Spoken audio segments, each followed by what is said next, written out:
Hello guys, welcome to this channel. In this lesson, I'm going to show you how to make a video black and white. So before we get into the lesson proper, please do well to support this channel by subscribing. So here I'm in Premiere Pro and I have this video on my timeline that I'm going to be using for this tutorial. So the first thing I'm going to do, I'm going to make sure I have my Lumetri color panel open. So here I have it.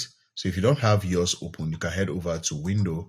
Now within Window, you can go ahead and select or make sure that Lumetri color is checked.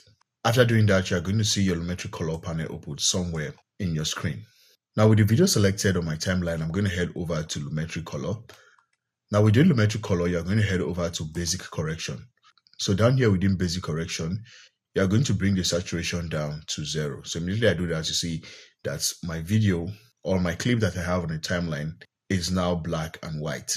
So that is it guys, that is how to make a video black and white in Premiere Pro. If you find this video helpful, be sure to give it a like and also do well to support this channel by subscribing and turn on post notifications so you get notified when I post a new video.